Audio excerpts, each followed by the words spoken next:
आपण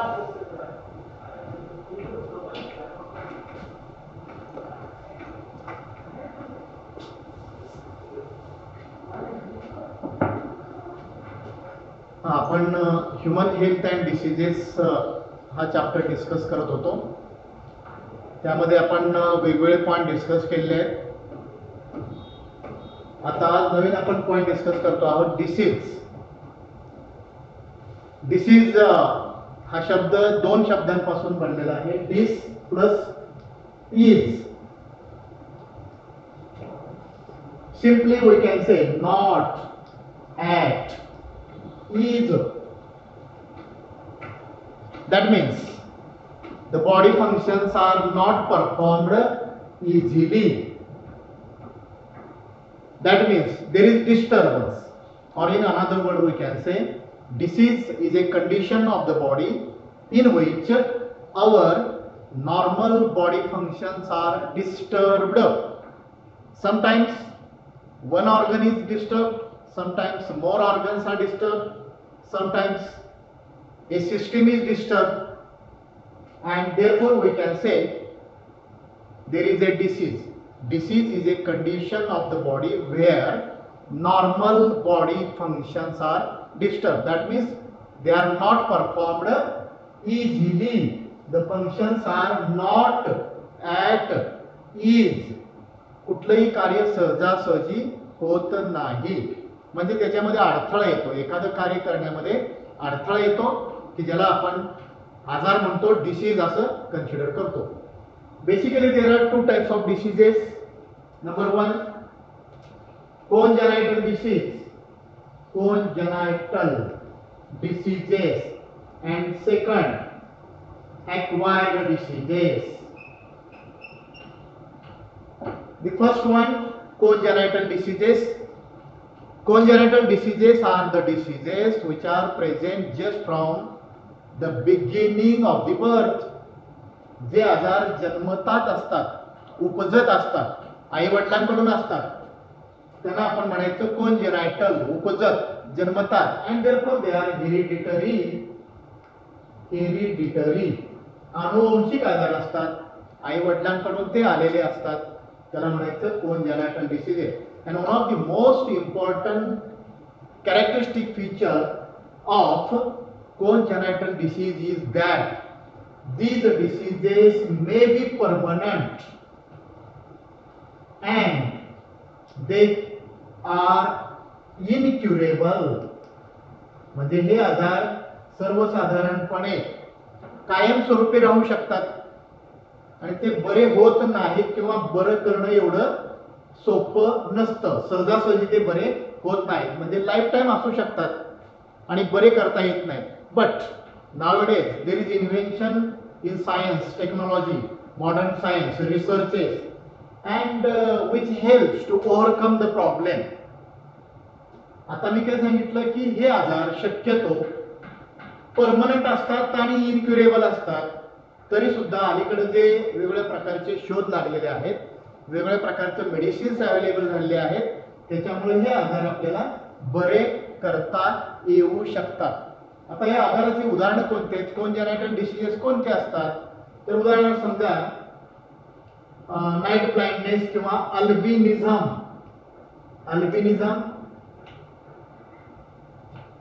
Color blind, not night blindness. Night blindness it is a deficiency disorder. Nutritional किंवा विटॅमिनच्या डिफिशियन्सीमुळे night blindness होईल. Albinism म्हणजे colour blindness. दोन रंग ओळखता येत नाही, रेड आणि ग्रीन मधला फरक कळत नाही, त्याला म्हणायचं कलर ब्लाइंडनेस किंवा अल्बिनिझम. दुसरा आजार आहे हिमोफिलिया. त्यानंतर सिकल सेल ॲनिमिया. त्यानंतर sickle sale anaemia, haemophilia, albinism असे वेगवेगळ्या प्रकारचे आजार जे आहेत की त्याला आपण म्हणतोय congenital diseases. आणि हे आजार बघायला सांगितल्याप्रमाणे रिसर्चमुळे किंवा मेडिसिनमुळे बरे करता येऊ शकतात. फॉर एक्झाम्पल जीन थेरपीच्या साहाय्याने congenital diseases सुद्धा बरे करता येऊ शकतात. किंवा एन्झाइम रिप्लेसमेंट थेरपी या साहाय्याने सुद्धा आपल्याला असे congenital diseases बरे करता येऊ शकतात. ठीक आहे. आता आपण दुसरा आजार बघूयात. याची उदाहरण तुम्हाला सांगितली, हिमोफिलिया आहे, सिकल सेल ॲनिमिया आहे, अल्बिनिझम आहे किंवा वेगवेगळ्या प्रकारचे सिंड्रोम्स आहेत. मग क्लिनफिल्टर सिंड्रोम असेल, डाऊन सिंड्रोम असेल किंवा आणखीन वेगळ्या प्रकारचे सिंड्रोम्स असतील हे, किंवा पर कॅपिटल यूरिया असेल, असे जे आजार आहेत की जे जन्मताच आहेत आणि इनक्युरेबल आहेत. ओके. आता आपण दुसऱ्या आजाराकडे बोलूया, ॲक्वायर्ड डिसीजेस. या दोन्हीमध्ये काय फरक आहे? तर acquired diseases can be developed just after birth. जन्मानंतर कुठल्याही स्टेजमध्ये या प्रकारचे आजार डेव्हलप होतात, त्याला म्हणायचं ॲक्वायर्ड डिसीजेस. आणि acquired diseases are of two types. याचे पुन्हा दोन प्रकार आहेत. एक कम्युनिकेबल डिसीज आणि दुसरा आहे नॉन कम्युनिकेबल. पहिला प्रकार, नॉन कम्युनिकेबल दुसरा प्रकार. कम्युनिकेबल म्हणजे कसले? These diseases are transferred from infected person to healthy person through direct or indirect contact, direct or indirect communication. म्हणजे या प्रकारचे आजार, जे आजार थोडक्यात आपण त्याला संसर्गजन्य आजार म्हणतोय, आणि हे आजार कसले आहेत? असंसर्गजन्य आजार. संसर्गामुळे होणारे आजार, डायरेक्ट एखाद्या व्यक्तीच्या संपर्कामध्ये तुम्ही गेला, एखादी बाधित व्यक्ती आहे आणि त्या व्यक्तीच्या संपर्कामध्ये आपण गेलो तर आपल्याला जो आजार होतो त्याला म्हणायचं कम्युनिकेबल डिसीज. मग डायरेक्ट कॉन्टॅक्ट असेल, डायरेक्ट कॉन्टॅक्ट मुळे होणारे आजार त्याला म्हणायचं कॉन्टेजियस डिसीजेस, आणि इनडायरेक्ट कॉन्टॅक्ट मुळे होणारे त्याला म्हणायचं नॉन कॉन्टॅजियस डिसीजेस. जसं की कॉन्टेजियस डिसीजेस कोणते? संपर्कजन्य, संसर्गजन्य आणि त्यात पुन्हा संपर्कजन्य. प्रत्यक्ष संपर्क आला, एखाद्या व्यक्तीच्या कपड्याशी संपर्क आला, वस्तूशी संपर्क आला किंवा आणखीन कुठल्याही आर्टिकलशी संपर्क आल्यानंतर जो आजार पसरतो त्याला म्हणायचं कम्युनिकेबल अँड कॉन्टेजियस. जसं की लेप्रेसी आहे, कुष्ठरोग आहे, की त्या व्यक्तीच्या वस्तू हाताळल्यामुळे आपल्याला तो स्कॅबिस आहे, खरूज आहे. आणि नॉन कॉन्टेजियस, मग कॉन्टॅक्ट मध्ये नाही पण आजार होतोय. जसं अनेक प्रकारचे आजार आहेत, टायफॉइड आहे, एड्स आहे. ओके. असे जे आजार आहेत त्याला म्हणतो आपण नॉन कॉन्टॅजियस डिसीजेस, पण दे आर कम्युनिकेबल. तर याची यादी आपल्याला सांगता येईल कम्युनिकेबल डिसीजेसची. कम्युनिकेबल डिसीजलाच इन्फेक्शियस डिसीज असंही म्हटलं जातं, कारण ती इन्फेक्शनमुळे होतात. आता कम्युनिकेबल डिसीज कोणते? याची यादी भरपूर मोठी, अनेक प्रकारचे आजार याच्यामध्ये आहेत. जसं आता सांगितलं, लेप्रेसी आहे, ट्युबरक्युलोसिस आहे, निमोनिया आहे, हुपिंग कफ आहे, कॉमन कोल्ड आहे, साधं अगदी सर्दी पडसा असेल, खोकला असेल, टीबी असेल, निमोनिया असेल, टायफॉइड असेल, मलेरिया असेल, एंटामिबा पासून होणारा अमेबियासिस असेल, अस्कॅरियासिस असेल किंवा इलेफंटायसिस असेल, हत्ती रोग म्हटलं जातं, हत्ती रोग असेल, जंताचा आजार असेल किंवा त्वचेचे रोग असतील, रिंगवर्म असेल किंवा खरूज असेल, असे वेगवेगळे प्रकारचे जे आजार आहेत त्याला आपण म्हणतोय कम्युनिकेबल डिसीजेस. ओके. आता नॉन कम्युनिकेबल डिसीजेस, जे आजार कम्युनिकेशन मुळे होत नाही, कॉन्टॅक्ट मध्ये आल्यामुळे होत नाही, मग होतात कशामुळं? These diseases are also called as non-infectious diseases. म्हणजे इन्फेक्टेड पर्सन मुळे आपल्याला होतील असं नाही. त्याच्या सहवासात तुम्ही अनेक दिवस राहिला तरी सुद्धा तो आजार आपल्याला होईलच असं नाही. म्हणजे म्हणून त्याला म्हटलेलं आहे नॉन कम्युनिकेबल डिसीजेस. आता उदाहरणार्थ अनेक प्रकारचे नॉन कम्युनिकेबल डिसीजेस आहेत. जसं कॅन्सर आहे, हार्टशी रिलेटेड वेगवेगळे आजार आहेत, किडनीशी रिलेटेड वेगवेगळे आजार आहेत, रक्ताभिसरण संस्थेचे वेगळे आजार आहेत. हे जे आजार आहेत त्याला आपण म्हणतोय नॉन कम्युनिकेबल डिसीजेस. आणि हे आजार मग इन्फेक्शन मुळे झाले का नाही, कदाचित शरीरामध्ये वेगवेगळ्या प्रकारची न्यूट्रिशन डिफिशियन्सी असेल, मेटाबॉलिक डिसऑर्डर असेल, याच्यामुळे कदाचित ते झाले असतील किंवा आणखी वेगळ्या कारणामुळे झाले असतील. परंतु non communicable diseases are definitely without infection. Infection शिवाय हे आजार झाले आहेत म्हणून त्याला नॉन इन्फेक्शियस डिसीजेस या नावाने पण कन्सिडर केलं जातं. फॉर एक्झाम्पल आता मी सांगितलं कॅन्सर आहे किंवा ब्लड प्रेशर, हायपरटेन्शन आहे, हार्ट अटॅक आहे, कोरोनरी हार्ट डिसीजेस आहे किंवा पल्मोनरी डिसीजेस आहेत, लंग डिसीजेस आहेत, वेगवेगळ्या प्रकारचे कॅन्सर्स आहेत, किडनी डिसीज आहेत, लिव्हर डिसीजेस आहेत. हे सगळे आजार आहेत नॉन कम्युनिकेबल.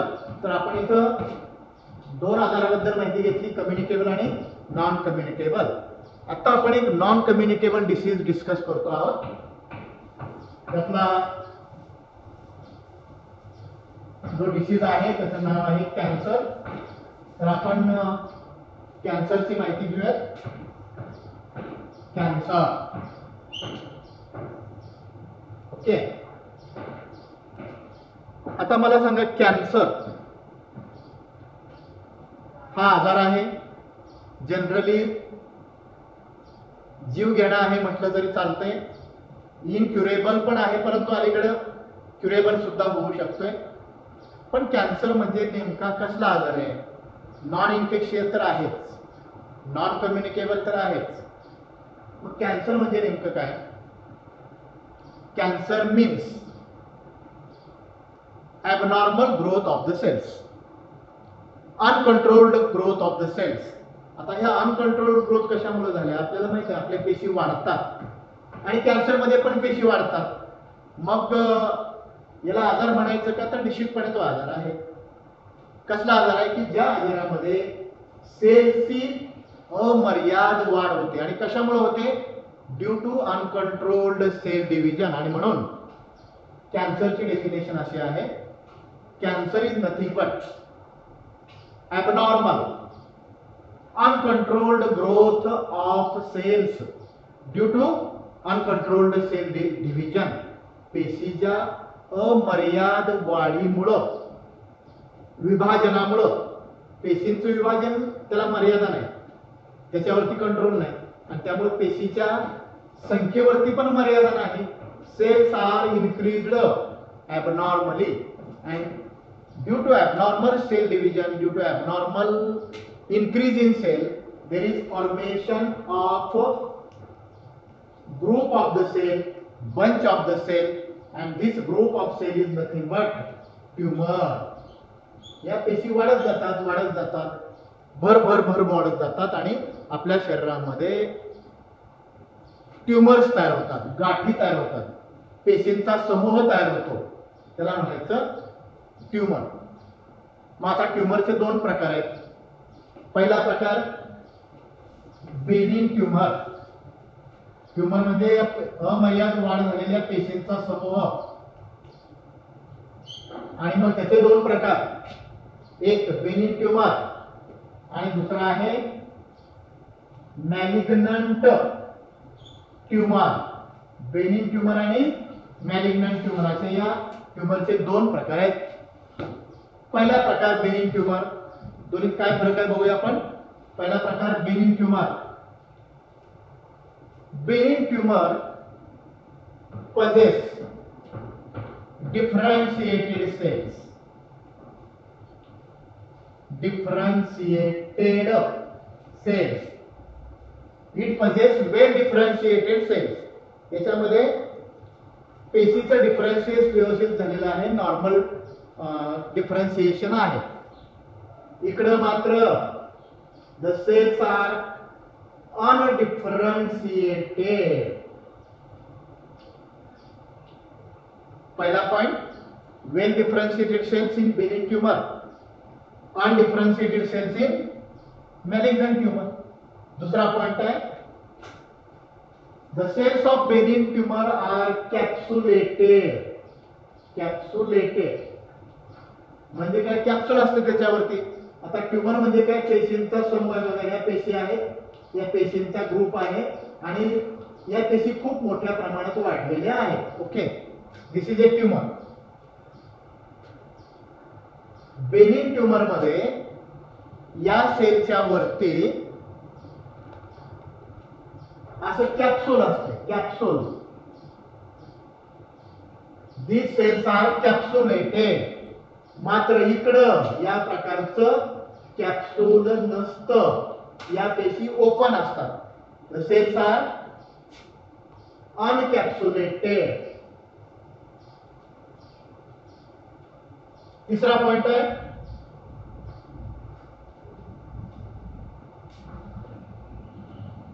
बेनिन ट्यूमर मध्ये ज्या पेशी आहेत या पेशींची वाढ स्लो असते, slow growth of the cells. पेशींची वाढ सावकाश असते. याच्या उलट इकडे पेशींची वाढ अतिशय fast, rapid growth of the cells. पेशी भरभर वाढतात. कुठे, मॅलिग्नंट ट्यूमर मध्ये. बेनिन ट्यूमर मध्ये वाढ सावकाश होते. चौथा मुद्दा बघूया आपण इथला. बेनिन ट्यूमरच्या सेल्स किंवा benign tumour, it is restricted to the site of its origin. Origin restricted म्हणजे काय, बेनिन ट्यूमर जिथं उद्भवलेला आहे, ही गाठ जिथं उद्भवलेली आहे, उदाहरणार्थ समजा कपाळामध्ये आहे तिथंच राहील, डोक्यात आहे तिथंच राहील, गालावर आहे तिथंच राहील. म्हणजे ही गाठ जिथं आहे ना तिथंच राहण्याची मर्यादा त्याला आहे, बंधन आहे. दुसरीकडे जाता येत नाही. इकडे मात्र नो रेस्ट्रिक्शन, म्हणजे असं काही बंधन नाही. ही गाठ जिथं उद्भवले तिथंच राहत नाही, ती कुठेही जाऊ शकते, म्हणजे नो रेस्ट्रिक्शन. पाचवा मुद्दा आहे, दिस tumour or cells of the tumor cannot be circulated all over the body. They do not enter the blood stream. Blood stream मध्ये या पेशी सर्क्युलेट होत नाहीत, रक्तामधून दुसरीकडे जाऊ शकत नाहीत, कारण त्याला बंधन आहे, रेस्ट्रिक्शन आहे. या मात्र पेशी कुठेही ट्रान्सफर होऊ शकतात. They travel all over the body through blood stream. रक्ताभिसरण संस्थेमध्ये प्रवेश करतात. रक्तामधून त्या म्हणजे मॅलिग्नंट ट्यूमरच्या पेशी कुठेही जाऊ शकतात. रक्तामधून त्या शरीराच्या कुठल्याही भागामध्ये जाऊ शकतात. यांना मात्र तसं जाता येत नाही, कारण जिथे या प्रकारच्या गाठीची निर्मिती झालेली आहे तिथंच राहणे हे बंधनकारक असतं. पुढचं आहे, या प्रकारची जी गाठ आहे बेनिन ट्यूमरची गाठ जी आहे ना, इट कॅन बी रिमूव्ड. म्हणजे ही गाठ generally, it is generally harmless. 6वा पॉइंट आहे, generally it is harmless, but it is definitely harmful. Benign tumour generally harmless असणार आहे आणि मॅलिग्नंट ट्यूमर मात्र हार्मफुल आहे, धोकादायक आहे. And this tumor can be removed. Its removal is 100%.